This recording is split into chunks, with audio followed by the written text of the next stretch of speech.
Hi all welcome back to our channel. അപ്പോൾ ഇന്ന് നമ്മൾ ഇഡ്ഡലി, ദോശ, ചപ്പാത്തി, പൂരി എന്നിവയുടെയൊക്കെ കൂടെ നമുക്ക് കൂടെ കഴിക്കാൻ പറ്റിയിട്ടുള്ള ഒരു ഈസി റെസിപ്പി ആയിട്ടാണ് വന്നിട്ടുള്ളത്.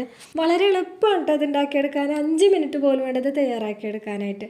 മാത്രമല്ല കുട്ടികൾക്കൊക്കെ വളരെയധികം ഇഷ്ടപ്പെടുകയും ചെയ്യും. സ്കൂളിലൊക്കെ പോകുന്ന സമയത്ത് നമുക്ക് പെട്ടെന്ന് തയ്യാറാക്കിയെടുക്കാവുന്ന ഒരു ഐറ്റമാണ്.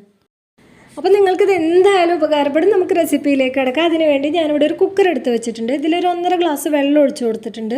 പിന്നെ ഒരു സവാള, അത് കട്ട് ചെയ്യുന്നു വേണ്ട, തൊലി കളഞ്ഞിട്ട് കഴുകി എടുത്തിട്ട് ഇട്ട് കൊടുക്കുക. പിന്നെ ഒരു 3 തക്കാളി ഇട്ട് കൊടുക്കുക. നന്നായി പഴുത്ത തക്കാളി തന്നെ എടുക്കുക. അതിൻ്റെ തണ്ട് ഭാഗം കട്ട് ചെയ്ത് കളഞ്ഞിട്ട് മുഴുവനായിട്ട് ഇട്ട് കൊടുക്കാം. പിന്നെ 2 പച്ചമുളക് ഇട്ട് കൊടുക്കാം. പച്ചമുളക് നമുക്ക് ഈ കറിക്ക് ഒരു ഫ്ലേവറിന് വേണ്ടി മാത്രമാണ് ഇട്ട് കൊടുക്കുന്നത്. പിന്നെ പച്ചമുളക് ഇഷ്ടമല്ലാത്തവർ വേണമെങ്കിൽ മുളക് പൊടി ചേർത്ത് കൊടുക്കാം. പിന്നെ നല്ലൊരു മണത്തിന് വേണ്ടിയിട്ട് പുതിനയിലയും വലിയ ജീരകവും ചേർത്ത് കൊടുത്തിട്ടുണ്ട്. പിന്നെ ഒരു 4 അല്ലി വെളുത്തുള്ളി ഇട്ട് കൊടുത്തിട്ട് ഒരൊറ്റ വിസിലടിക്കാം. മീഡിയം ഫ്ലെയിമിലിട്ടിട്ട് ഒരൊറ്റ വിസിൽ. അപ്പോഴേക്കും ഇത് വെന്ത്. ഇനി ഇത് വെന്ത് വരുമ്പോഴേക്കും നമുക്ക് പൊട്ടുകടല പൊടിച്ചെടുക്കാം. നമ്മുടെ കറിക്ക് നല്ല ടേസ്റ്റും തിക്നെസ്സും ഒക്കെ കൊടുക്കുന്നത് പൊട്ടുകടലയാണ്. പൊട്ടുകടല കയ്യിലില്ലെങ്കിൽ നിങ്ങൾക്ക് വേണമെങ്കിൽ കടലമാവ് ചേർത്ത് കൊടുക്കുക. ചെറിയ അളവിൽ ചേർത്ത് കൊടുക്കുക. പക്ഷേ ഏറ്റവും കൂടുതൽ ടേസ്റ്റ് ഉണ്ടായിരിക്കുക പൊട്ടുകടല തന്നെയാണ്. അപ്പോൾ ഒരു വിസിൽ വന്ന് തുറന്ന് നോക്കിയപ്പോൾ തക്കാളി സവാളൊക്കെ നന്നായി വെന്ത് വന്നിട്ടുണ്ട്. പിന്നെ തക്കാളിയുടെ മുകളിലുള്ള ആ സ്കിന്നൊക്കെ പോയിട്ടില്ലെങ്കിൽ ആ ചൂടോടക്കനെ ജസ്റ്റ് ഒന്ന് എടുത്ത് മാറ്റാവുന്നതുള്ളൂ.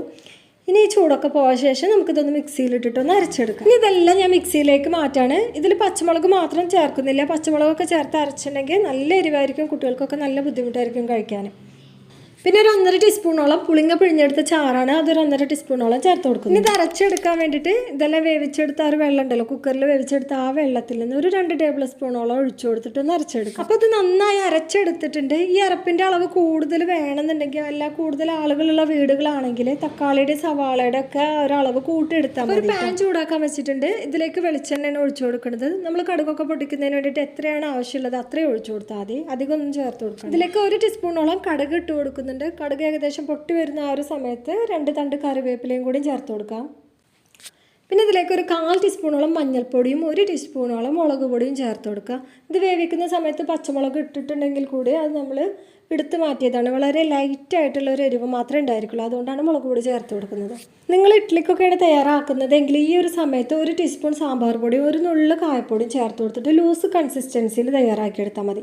ഞാനിപ്പോൾ ഇവിടെ ദോശക്കാണ് തയ്യാറാക്കുന്നത്, അതുകൊണ്ട് കുറച്ച് കട്ടിയിൽ എണ്ണയിലിട്ടിട്ട് ഈ പൊടികളൊക്കെ ഒന്ന് ഇളക്കി കൊടുത്ത് ഇതിൻ്റെ മണമൊന്ന് മാറി വരുന്ന സമയത്ത് നമുക്ക് മിക്സിയിലുള്ള അരപ്പൊന്ന് ഒഴിച്ചു കൊടുക്കാം. പിന്നെ കുക്കറിൽ വേവിച്ചെടുത്ത് ആ വെള്ളത്തിൽ നിന്ന് കുറച്ചും കൂടി ഈ മിക്സിയിലേക്ക് ഒഴിച്ചിട്ട് ഒന്ന് ചുഴറ്റി എടുത്തിട്ട് ഞാൻ അതിലേക്ക് ഒഴിച്ചു കൊടുക്കുന്നുണ്ട്. നിങ്ങൾക്ക് എത്രയാണ് കൺസിസ്റ്റൻസി വേണ്ടത് അതിനനുസരിച്ച് വെള്ളം ചേർത്തിട്ട് കടലയുടെ പൊടി ഞാൻ ഇതിലേക്ക് നേരിട്ട് തന്നെ ഇട്ട് കൊടുക്കുകയാണ്. നിങ്ങൾ വേണമെങ്കിൽ 1 ടീസ്പൂൺ വെള്ളത്തിൽ കലക്കിയിട്ട് ഒഴിച്ചു കൊടുത്താൽ മതി. അപ്പോൾ കട്ടകളൊന്നും ഇല്ലാതെ കിട്ടും. ഇത് ഞാൻ 2 ടീസ്പൂണോളം ഇട്ട് കൊടുക്കുന്നുണ്ട്. അപ്പോൾ ഇത് കയ്യിലില്ലാത്തവർക്ക് കടലമാവിൻ്റെ പൊടി ചെറിയൊരു അളവിൽ ഉപയോഗിക്കാം.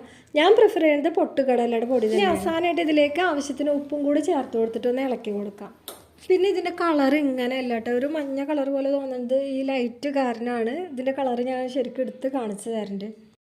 നല്ല അടിപൊളി ടേസ്റ്റാണ്. ദോശയുടെ പൂരിയുടെ ഒക്കെ കൂടെ കഴിക്കാൻ പറ്റിയ നല്ലൊരു കോമ്പിനേഷനാണ്. പിന്നെ ഇതായിട്ട് ഇതിൻ്റെ കറക്റ്റായിട്ടുള്ള ഒരു കളറ്, ലൈറ്റ് കാരണമാണ് ഇതിൻ്റെ കളറ് മാറിപ്പോണത്. അപ്പോൾ നമ്മുടെ വീഡിയോ ഇഷ്ടപ്പെട്ടെങ്കിൽ താഴെ കാണുന്ന ലൈക്ക് ബട്ടണിൽ ഒന്ന് ലൈക്ക് ചെയ്യുക. അതുപോലെ നമ്മുടെ ചാനൽ സബ്സ്ക്രൈബ് ചെയ്യാത്തവരാണെങ്കിൽ ഒന്ന് സബ്സ്ക്രൈബ് ചെയ്ത് തന്നെ ഒന്ന് സപ്പോർട്ട് ചെയ്യുക. അതുപോലെ നമ്മുടെ ഇന്നത്തെ റെസിപ്പി നിങ്ങൾക്ക് ഇഷ്ടപ്പെട്ടെങ്കിൽ അത് തയ്യാറാക്കിയിട്ട് അതിൻ്റെ ഫീഡ്ബാക്ക് ഒന്ന് അറിയിക്കുക. മറ്റൊരു നല്ല വീഡിയോയുമായി നമുക്ക് വീണ്ടും കാണാം.